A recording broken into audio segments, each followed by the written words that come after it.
smart idea kapag dalawa kayo sa buhay niya ngayon.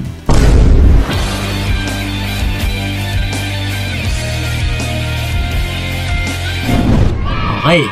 Well, ito mga utol, actually, ginawa natin yung video na ito kasi sa araw na ito is halos lahat ng nakausap ko ay ganito nga yung nagiging situation na dalawa sila sa buhay ng partner nila.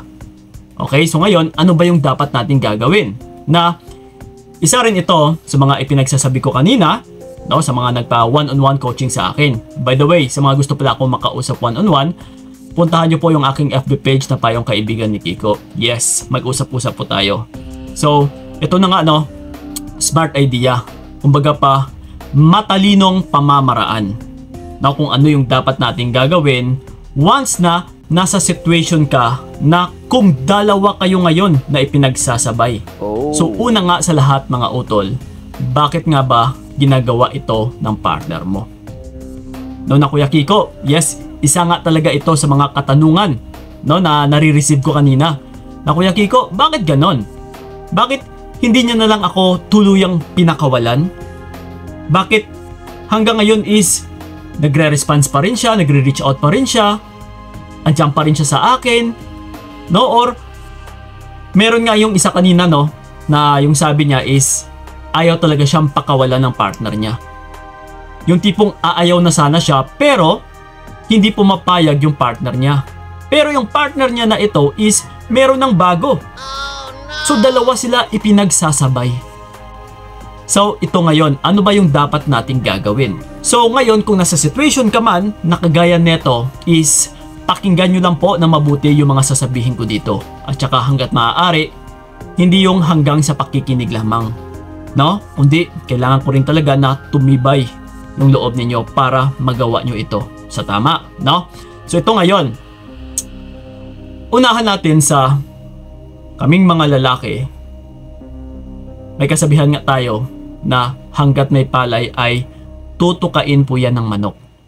So ibig sabihin, kahit isa, dalawa, tatlo, apat, or kahit 10 pa kayo dyan na mga babae na magkasabay-sabay sa iisang lalaki, pagdating sa aming mga lalaki, why not? Sino ba namang lalaki yung aayaw sa 10 kayo? Kung 10 kayo mismo na nagpapauto, nagpapaloko, nagpapagamit, nakikinig, naniniwala, ay talagang papatusin at saka papatusin talaga kayo ng lalaki. Sino ba namang aayaw dyan? So ibig sabihin utol, nasa sayo yung pinakasusi. Kung isa ka dito sa 10, no? And then nalaman mo na 2 pala kayo, 9 pala kayo, or 10 pala kayo na ipinagsasabay ng partner mo. So ngayong alam mo is wala yung susi sa partner mo. Na kung siya kasi yung tatanungin mo utol, uulitin ko, mas gugustuhin neto na marami kayo. That's why hindi ka talaga papakawalan. So, but ito nga ngayon, no? Bakit nga rin ba talaga ginagawa ito ng partner mo?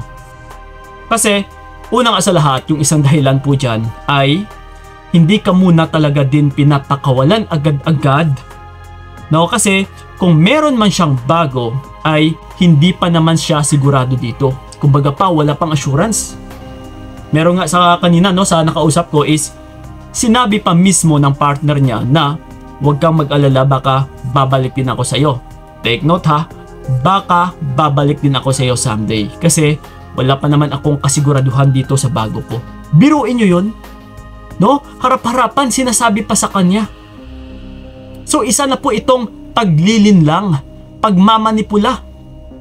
Na kung pagdating sa partner mo, kung maniniwala ka dito or kakagat ka, ay talagang tuwang-tuwa po ito.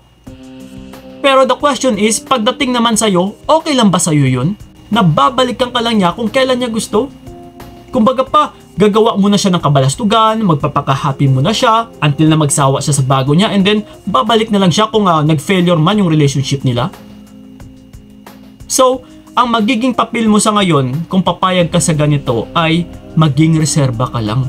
Spare tire ka lang utol. Kumbaga pa, reserbang gulong ka lang. Gagamitin ka lang kung kailan na kailangan talaga. Last option ka. Or option ka lang talaga, pampalipas oras. No? So ngayon, kung masasabi mo sa sarili mo na hindi nga talaga okay, syempre hindi rin ako papayag na hanggang sa ganun lang or gaganunin lang ako, Kuya Kiko. So then, hayaan mo lang na wala kang gagawin? Hahayaan mo na lang na gaganituhin ka na lang palagi? So una nga sa lahat, utol, uulitin ko, nasa sa inyo yung pinakasusi. No? Na kung gugustuhin mo talaga, kung ayaw mo na, ay wala ring magawa yung partner mo. Kasi kung hahayaan mo na siya yung mag-decide, o ano, pipili ka sa amin, no? Na gusto ko na kasing kumalas eh. So ngayon, kung yung partner mo na merong bago, yung pade-decide din mo, ay talagang hindi po yan papayag na mabawasan yung taong pinapakinabangan niya. Yes. So ngayon, habang hindi siya pumapayag, ikaw naman ito yung nahihirapan. See, so ibig sabihin, utol, ikaw dapat ang mag-decide dito. Pareho lang po yan sa magnanakaw, no? Na nahuli mo na yung magnanakaw, ikaw na nga yung biktima, and then tatanungin mo pa yung magnanakaw na, uy, magnanakaw, ano? Ipapakulong ba kita o hindi? So syempre, pagdating sa magnanakaw is, yung sasabihin or yung isasagot neto sa'yo ay yung mas sa ikabubuti ng para sa sarili niya. No? Syempre, sasagutin nito, no, wag mo akong ipakulong. So, same thing din ito sa partner mo. O ano, iiwanan kita? So, syempre, pagdating sa partner mo na hindi pa siya handa, kasi wala pa siyang assurance dito sa bago niya, syempre, yung isasagot sa'yo, wag mo kong iiwan, diyan ka lang. Oh no! Yes. See? So, ikaw lang yung mahihirapan dito. So, ito mga utula, didiretsuhin ko na kayo. Kapag niloloko kayo, kapag dalawang tao kayo na ipinagsasabay, or marami man kayo dyan, umatras ka. Ha? Magparaya ka. And then, ito yung kasunod mong gagawin na ito yung pinaka-importante sa lahat-lahat. Sa oras ng pagparaya mo, sa oras ng pag-atras mo, pasundan mo na huwag mo na siyang kibuin. Okay? And then, ito yung panghuli na gagawin mo. Gawin mo yung tatlong bagay na ito. Kasi sigurado, no? Yung sarili mo, kontrolado mo ito. Pero yung pagdating sa partner mo na ito, hindi mo yan makokontrol. Anytime, pwede po yan manggugulo. So, kung minsan hindi natin maaasahan na may something pala or may something pa itong gagawin, no, na hindi mo ine-expect. So that's why kailangan mo itong paghandaan. Maaari na pwede kang disturbuhin ng tao na ito. Mangungulit pa sa'yo. Uutuin ka pa. Hanggat may butas is gugusutin or lulusutin pa talaga ng taong ito. So ngayon, ano yung dapat mong gagawin? Gawin mo yung tatlong bagay na ito. Iwas, and iwas. Yun lang. No, sa pagkikipag-chat, sa tawag, kahit pupuntahan ka man sa bahay ninyo, kahit pupuntahan ka man sa trabaho ninyo. Gawin mo yung tatlong bagay na yun. Iwas, and iwas. Pasok po yan sa huwag mo siyang kibuin. Nakukuha, utol, napaka-importante po neto. No, ito po yung pinaka matalinong gawain na pamamaraan, no? Smart technique or smart idea na kailangan mong gagawin. Natiyak, utol, ikaw yung magwawagi dito. Once na magawa mo lang sa tama. Nang diretsahan, ha? Nang matigas yung puso, ng pusong bakal talaga. No? Kundi isipan lagi ang pagganahin. Okay?